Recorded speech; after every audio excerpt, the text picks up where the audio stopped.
So I have seen 25 brand new release films in 2013. What are my favorite films?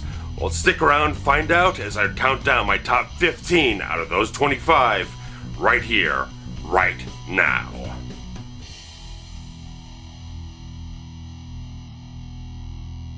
Now, one thing I want to preface before I start the countdown is that, unlike a lot of film critics and movie reviewers, I don't just go out and see whatever is being released that week.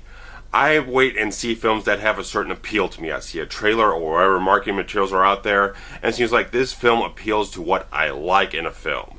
So you're not going to see a lot of big Oscar contender type of stuff like a 12 Years a Slave or stuff like that in my list. These are films that have a certain personal taste appeal to me, and where they succeeded or failed, you'll see them somewhere in the top to bottom of these 25 films, either here on the best films list or in the most disappointing films of the year list that I'll be doing later on.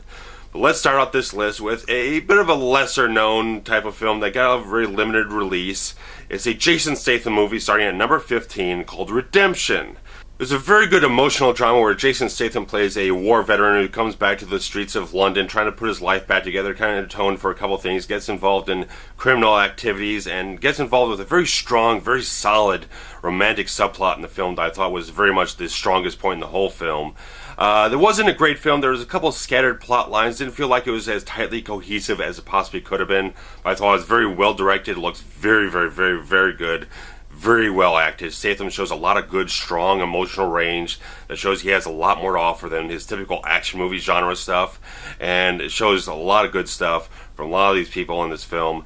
I would not say it's a great film again, but I would definitely recommend checking out Redemption. In the UK it's called Hummingbird. It definitely gets a good recommendation from me.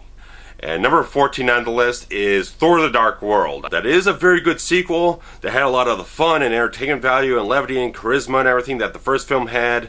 But I thought the script could have been a little stronger here and there, that the plot line wasn't very strong. The villain of the film, Michalak, from Christopher Eccleston, was very underdeveloped, very underused.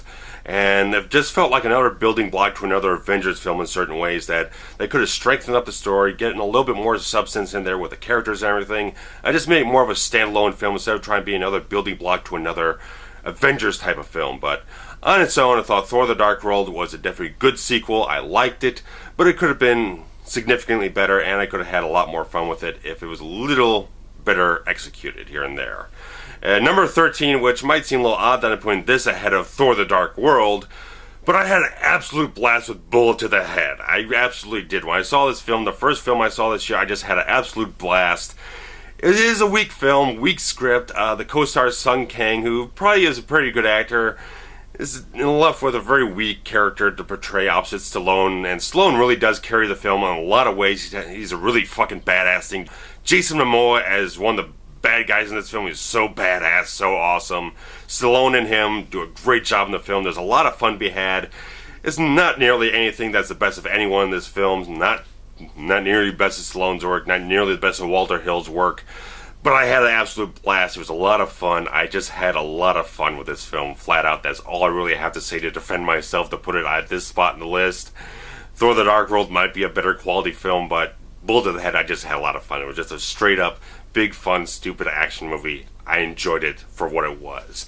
Number 12 on the list would be Now You See Me, a film I didn't do a proper review of when it came out, but it is a film that, when I waited to go see it, it was a film that, once it hooked me with the characters, and just like, okay, this film is being fun. I'm enjoying myself. I'm going to lay back. I'm not going to pick this film apart, because I think it is a film that if you went ahead and started being critical with it, started picking apart the cons and the heist stuff and the magic stuff, all this kind of twists and turns that the plot takes, it probably would very much fall apart. It's probably not really that well written, but because you got such a great, charismatic, lively, talented cast in this film, it just creates such a great fun time. It's just a great fun adventure type of film.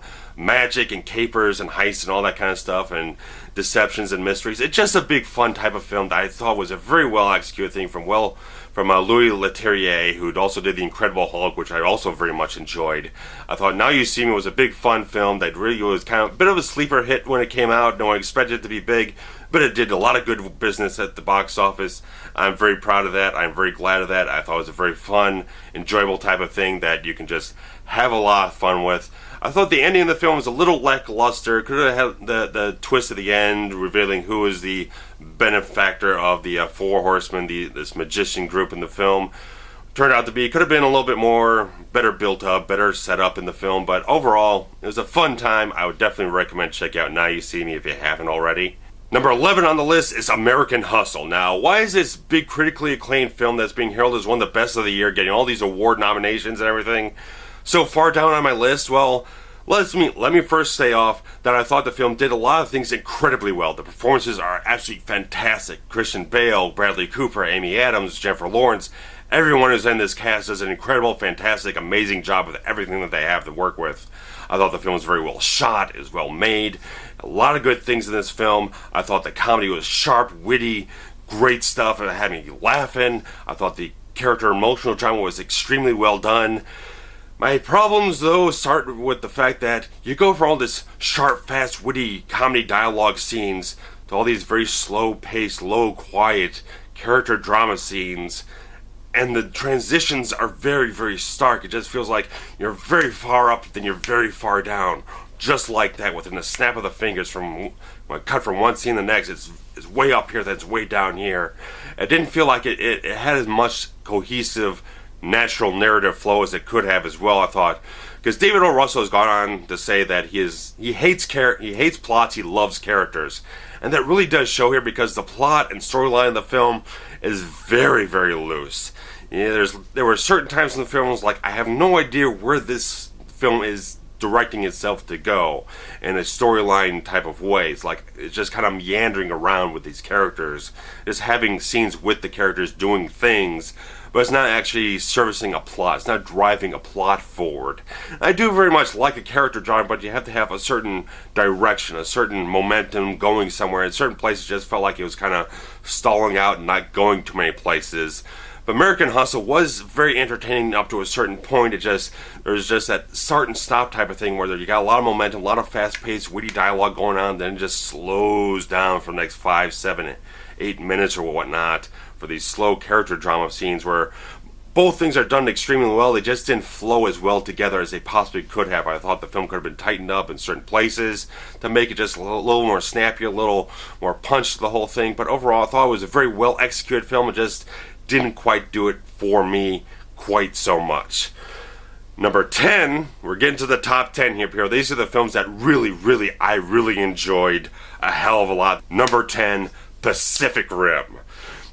Pacific Rim is a film I had almost like no interest going to see. I didn't think the trailers hooked me at all, but I saw the reviews the day it was released, and it's like, I'm going out, I'm checking out the last showing of the day, and I had a really good time seeing this film. I watched it again recently after buying the DVD, and it's like, this film, it's a weird thing that this film, the way it's shot, the way Guillermo del Toro did this film, all that big, large-scale action still translates to the small screen. It still feels like a big scale type of movie that you can still have a big, fun popcorn adventure with.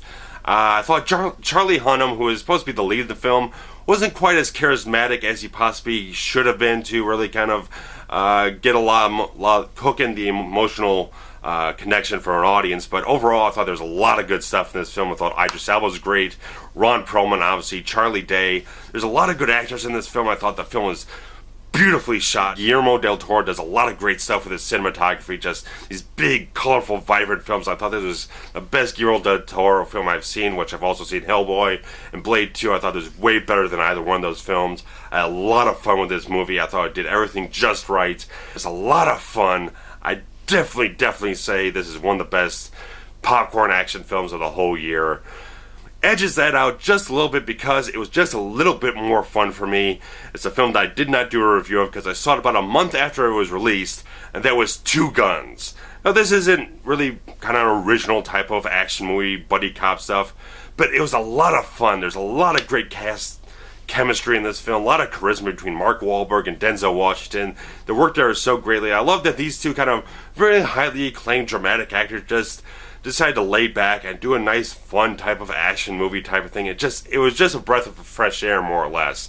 It felt like a very kind of like late 90s buddy action movie. It wasn't doing anything too original or anything, but it did everything that it did.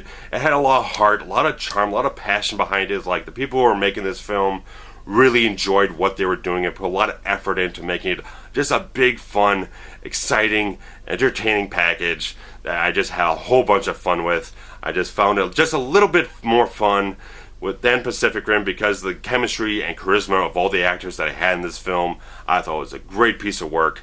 I enjoyed it very much. And we shift gears for number 8, which is Don John, this very impressive directorial debut for Joseph Gordon-Levitt, which had a lot of great laugh-out-loud comedy, but also some very smart commentary on love and relationships, a very fresh vibe in this film, sharp acting, lively performances. I thought he did a great job directing it, writing it, starring in it. I loved everything that was going on in this film. A lot of good substance in the film, too. There's a lot of good emotional, dramatic beats near the end of the film. Just has a lot of resonance. And just very, very, very well written, very well everything.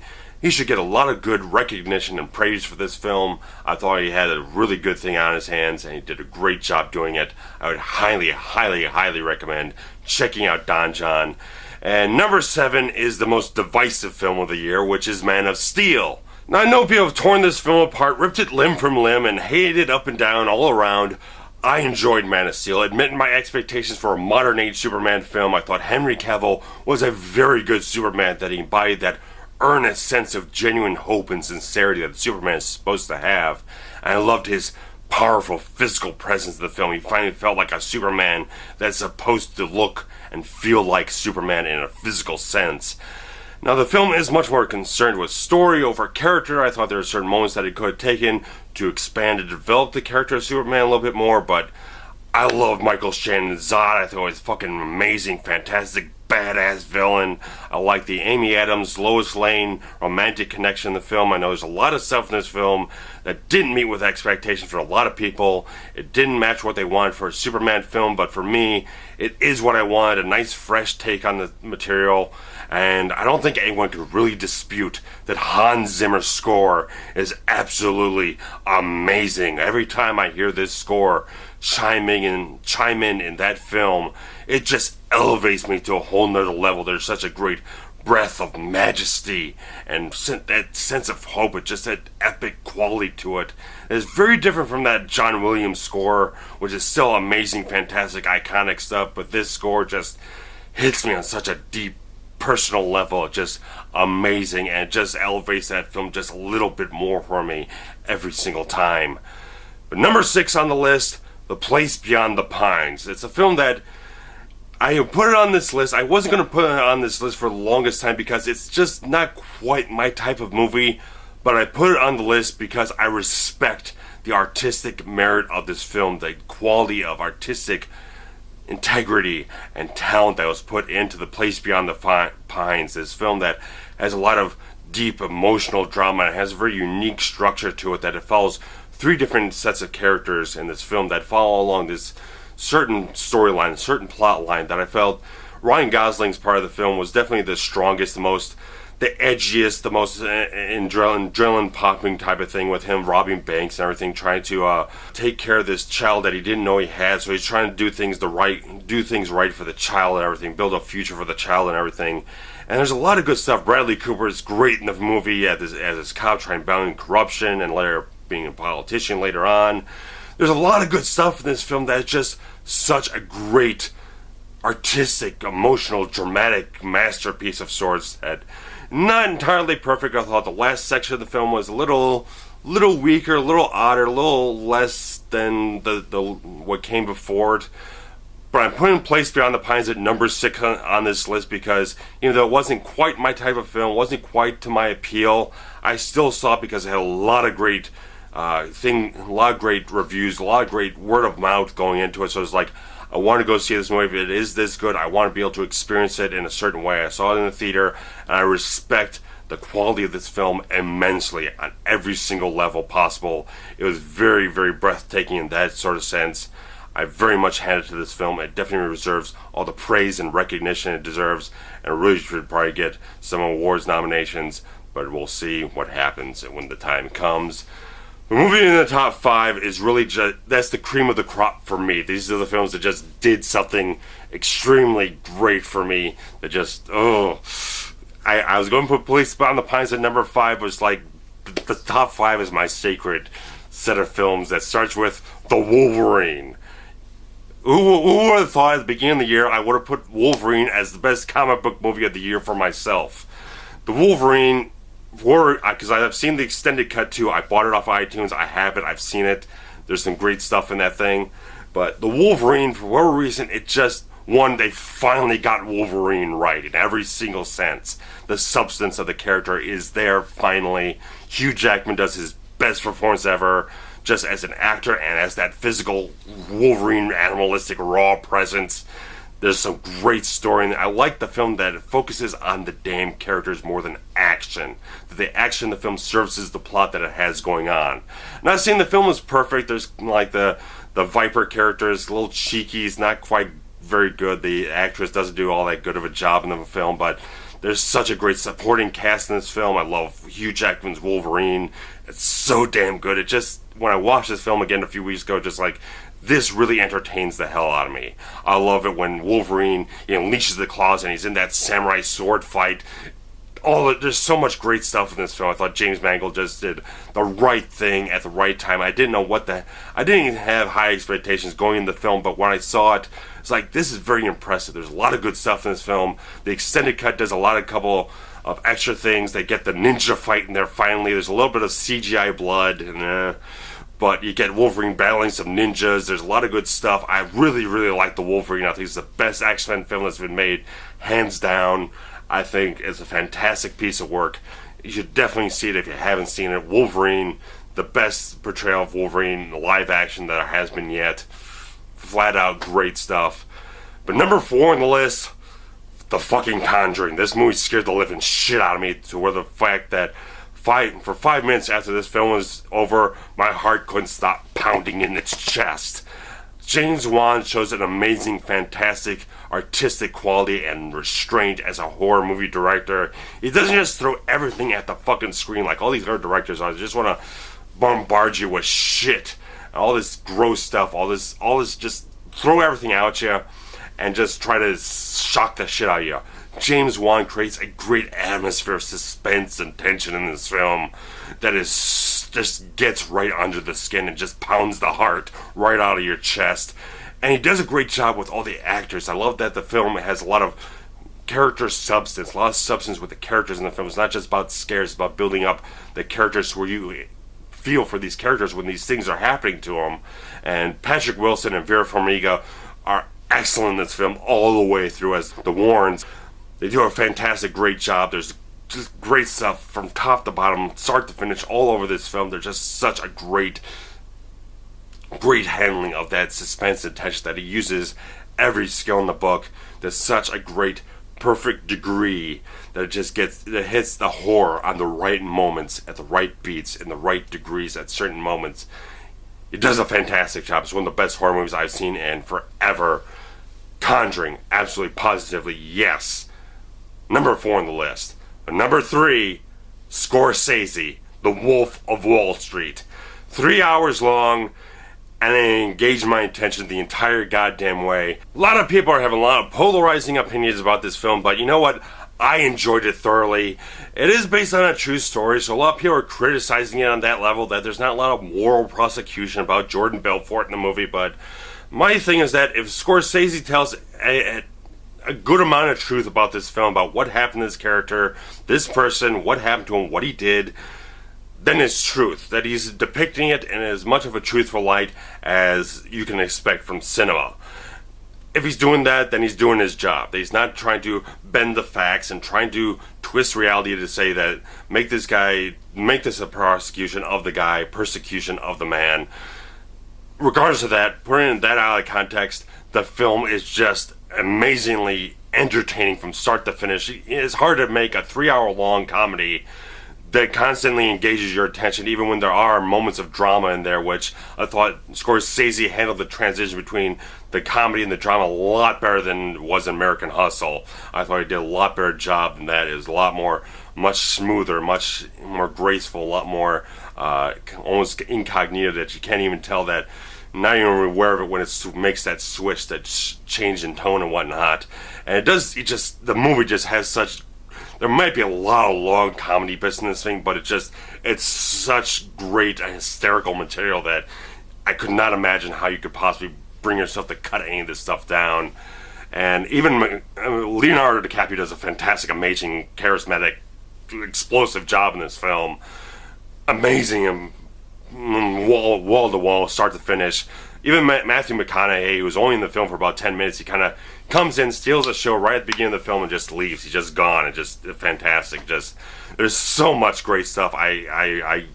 This film grows on me. I saw the film, and I had a certain opinion about it, but then like the next day came, and whatever it is, and it's just like this film just kind of crawls in my head and festers there, and it's like this film just grows on me. It's just like this is one of the best films of the year, best executed, best directed, best everything, just fantastic all the way. I thought the ending of the film, I could have used a little bit more of a punch here and there, just a little bit more of a punctuation on everything that was going on. Didn't quite feel like there's as much of a conclusion to the film, but regardless of that, Wolf of Wall Street is definitely top 3 in my opinion.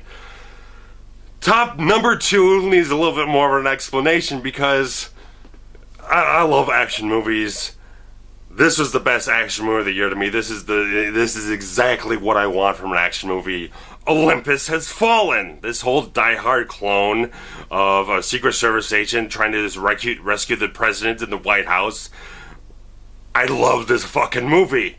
Gerard Butler, I love that he's this badass action hero with an attitude. I love Rick Yoon as this great cold-blooded villain.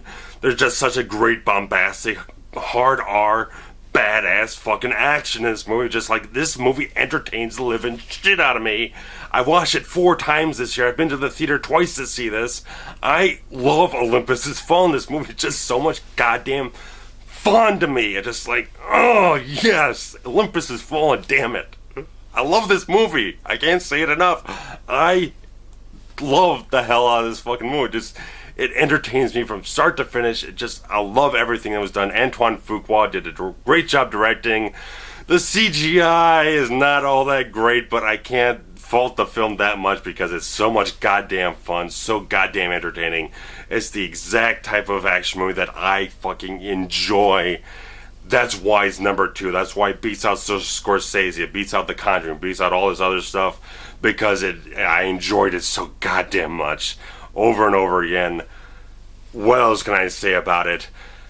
But number 1 on this list is definitely one of the best directed, best shot films, best acted films of the whole year, Prisoners. This film just... Denis Villeneuve does such an amazing job directing this film. I love, again, like with James Wan with The Conjuring, such a great amount of restraint shown in how he executes everything. How everything is shot has such a great way of absorbing the audience into every frame, every shot of the film to get the most emotional substance and impact from everything that you can absorb, everything that is happening in every shot of this film. It's so well shot, so well directed, so well edited. Hugh Jackman puts on one of the best performances I've ever seen, so viscerally, emotionally charged in this film about this father who's trying to fight to find where his daughter is hidden, has been taken, kidnapped. He's trying to get her back. He's trying to do everything in his power to get her back, and he has such a great emotional veracity in this film. And Jake Gyllenhaal also has such a great edgy quality to him that he does also a great, fantastic, unique performance in this film. I loved everything from start to finish. This film is about 2.5 hours long, and while it might feel 2.5 hours long, it does so in all the right ways, that it takes such a great amount of time and patience to unravel and develop everything. I love that the film doesn't have any red herrings, that everything that is introduced in the investigation of the film builds and leads towards something else. It's so perfectly well written, perfectly directed, perfectly everything in this film. I cannot give this thing any higher praise than the number 1 slot in my films of 2013.